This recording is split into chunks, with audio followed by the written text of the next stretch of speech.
Trump को खुला ऐलान, धमकी से नहीं डरते। इजराइल के बचाव में ट्रंप का हमास पर आरोप। पाकिस्तान में पानी की कमी से मचा हाहाकार। यमन में समुद्र में पलटी नाव, 68 की मौत, 74 लापता। ट्रंप की निकली हेकड़ी, पाकिस्तान ने दिखाया ठेंगा। नमस्कार, मेरा नाम है शालिनी और आप देख रहे हैं द न्यूज़ 15। स्वागत है आपका हमारे खास प्रोग्राम दुनिया के हालचाल में। चलिए नजर डालते हैं इन बड़ी खबरों पर विस्तार से। अमेरिकी राष्ट्रपति डोनाल्ड ट्रंप ने बताया कि उनके विशेष दूत स्टीव विटकॉफ अगले हफ्ते रूस जा सकते हैं। ये दौरा यूक्रेन संकट और अमेरिकी प्रतिबंधों के बीच बढ़ते तनाव के समय होगा। न्यू जर्सी में पत्रकारों से बात करते हुए ट्रंप ने कहा कि विटकॉफ गाजा में लोगों की मदद के बाद बुधवार या गुरुवार को रूस जा सकते हैं, क्योंकि रूस ने उनसे मिलने का अनुरोध किया है। ट्रंप ने यह भी कहा कि अगर 9 अगस्त तक यूक्रेन संकट पर कोई समझौता नहीं हुआ तो रूस पर नए प्रतिबंध लग सकते हैं, लेकिन उन्होंने माना कि रूस प्रतिबंधों से बचने में माहिर है। ट्रंप चाहते हैं कि रूस और यूक्रेन एक ऐसा समझौता करे जिससे युद्ध और हत्याएं रुके। इससे पहले ट्रंप ने रूस को शांति समझौते के लिए 50 दिन का समय दिया था, लेकिन 29 जुलाई को इसे घटाकर 10 से 12 दिन कर दिया। इस पर रूस के पूर्व राष्ट्रपति दिमित्री मेदवेदेव ने कहा कि ट्रंप का हर नया बयान युद्ध का खतरा बढ़ा रहा है। मेदवेदेव ने चेतावनी दी कि रूस कोई छोटा देश नहीं है और ट्रंप के बयान अमेरिका रूस संबंधों को बिगाड़ सकते हैं। ट्रंप ने रूस से भिड़ने के लिए 2 परमाणु पनडुब्बियों भी तैनात की। अगर रूस शांति समझौता नहीं करता तो भारत और चीन जैसे देशों पर भी टैरिफ लग सकते हैं जो रूस से तेल खरीदते हैं। यह स्थिति वैश्विक अर्थव्यवस्था और शांति के लिए चुनौती बन सकती है। वहीं डोनाल्ड ट्रंप ने गाजा में इजराइल हमास युद्ध पर बड़ा बयान दिया है। उन्होंने कहा कि गाजा में इजराइल के हमले नरसंहार नहीं। ट्रंप का कहना है कि 7 अक्टूबर 2023 को हमास ने इजराइल पर हमला किया, जिसमें 1200 लोग मारे गए और 251 को बंधक बनाया गया। इसके जवाब में इजराइल की कार्रवाई शुरू हुई। ट्रंप ने कहा कि अमेरिका गाजा में भूखमरी नहीं होने देगा और लोगों को खाना व सहायता देगा। गाजा में हालत बहुत खराब है। इजराइल के हमलों, नाकाबंदी और सहायता की कमी से लाखों लोग भोजन, पानी और स्वास्थ्य सेवाओं के बिना जूझ रहे हैं। संयुक्त राष्ट्र के मुताबिक वहां चिकित्सा आपूर्ति, ईंधन और पानी की भारी कमी है। 89 बच्चे कुपोषण से मर चुके हैं। अंतर्राष्ट्रीय संगठनों ने चेतावनी दी है कि हालात जल्द नहीं सुधरे तो स्थिति और बिगड़ सकती है। ट्रंप ने पहले हमास को बंधकों को छोड़ने की चेतावनी दी थी, वरना गंभीर परिणाम भुगतने होंगे। उन्होंने ये भी सुझाव दिया था कि गाजा के फिलिस्तीनियों को कहीं और बसाया जाए, लेकिन हमास ने इसे ठुकरा दिया और कहा कि लोग अपनी जमीन नहीं छोड़ेंगे। हमास ने सीज़फायर के लिए हथियार डालने के कोई संकेत नहीं दिए। ये युद्ध 7 अक्टूबर 2023 से शुरू हुआ और अभी भी जारी है, जिससे गाजा में भयावह स्थिति बनी हुई है। वहीं पाकिस्तान की आर्थिक राजधानी कराची में पानी की भारी कमी ने लोगों की मुश्किलें बढ़ा दी हैं। एयरवाई न्यूज की रिपोर्ट के अनुसार कराची को 10 करोड़ गैलन पानी की कमी का सामना करना पड़ सकता है। कराची जल एवं सीवरेज निगम ने बताया कि दावेजी पंपिंग स्टेशन पर रखरखाव के कारण सोमवार 10 बजे से शाम 7 बजे तक बिजली कटौती होगी।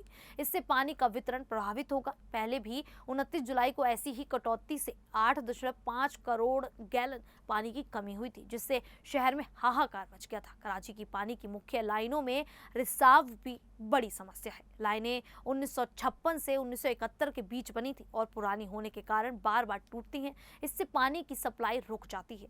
डॉन की रिपोर्ट के मुताबिक जलवायु परिवर्तन और बढ़ती जनसंख्या ने पाकिस्तान में जल संकट को और गंभीर कर दिया है। 1998 से 2004 में भयंकर सूखे ने 30 लाख लोगों को प्रभावित किया था। वहीं 2022 की भारी मानसूनी बारिश से आई बाढ़ ने 1700 से ज्यादा लोगों की जान ले ली। लाखों लोग बेघर हुए और 30 अरब डॉलर का नुकसान हुआ। कराची में पुराना बुनियादी ढांचा, बिजली की कमी और पानी की चोरी जैसी समस्याएं स्थिति को और ज्यादा खराब कर रही हैं। लोग पानी के लिए महंगे टैंकरों पर निर्भर है। सरकार को इस संकट से निपटने के लिए तुरंत कदम उठाने और लंबे समय के समाधान खोजने की जरूरत है। वहीं 1 अगस्त 2025 को यमन के अबियान प्रांत के तट पर एक बड़ा हादसा हुआ। एक नाव जिसमें 154 इथोपियाई प्रवासी सवार थे, खराब मौसम और तेज हवाओं के कारण पलट गई।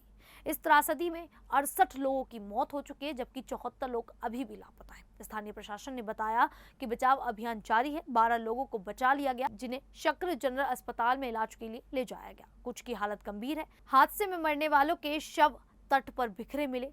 अभियान सुरक्षा अधिकारियों ने बचाव दल बढ़ाए हैं और जिंजीबार में शवों के अंतिम संस्कार की व्यवस्था की जा रही है। ये प्रवासी खाड़ी देशों में बेहतर जिंदगी की तलाश में यमन आ रहे थे। यमन पिछले 10 साल से गृहयुद्ध और मानवीय संकट से जूझ रहा है, फिर भी अफ्रीकी प्रवासी खतरनाक समुद्री रास्तों से यहां पहुंचते हैं। संयुक्त राष्ट्र ने यमन को दुनिया का सबसे खराब मानवीय संकट बताया। यह हादसा उन खतरों को दिखाता है जो प्रवासी रोजगार की तलाश में जोखिम भरी यात्राओं पर निकलते समय झेलते हैं। स्थानीय अधिकारी अंतर्राष्ट्रीय मदद की मांग कर रहे हैं ताकि ऐसे हादसों को रोका जा सके। वहीं पाकिस्तान ने फिर से विश्वासघात किया है। अमेरिकी राष्ट्रपति डोनाल्ड ट्रंप ने हाल ही में पाकिस्तान के लिए टैरिफ 29% से घटाकर 19% कर दिया था और तेल व्यापार में बड़ी डील की थी। लेकिन पाकिस्तान ने अमेरिका को धोखा दिया।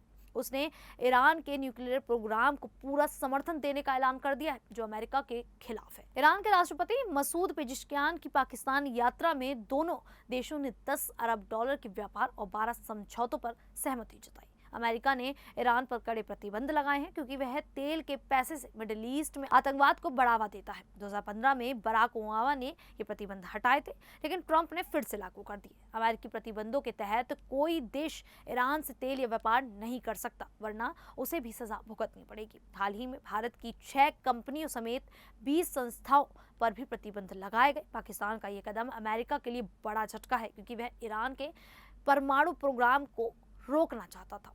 पाकिस्तान का ये रवैया दिखाता है कि वह अमेरिका के एहसान को भूल गया। अब देखना होगा कि ट्रंप इस विश्वासघात का जवाब कैसे देते हैं। क्या वे पाकिस्तान पर नए प्रतिबंध लगाएंगे या कोई और कदम उठाएंगे? यह स्थिति क्षेत्रीय और वैश्विक राजनीति को प्रभावित कर सकती है। खैर, इस पूरे मुद्दे को लेकर आप लोगों की क्या राय है, आप हमें कमेंट करके जरूर बताइएगा। अभी के लिए इतना ही, फिर हाजिर होंगे ऐसी ही देश और दुनिया से जुड़ी बड़ी खबरों के साथ। तब तक के लिए देखते रहिए द न्यूज़ 15।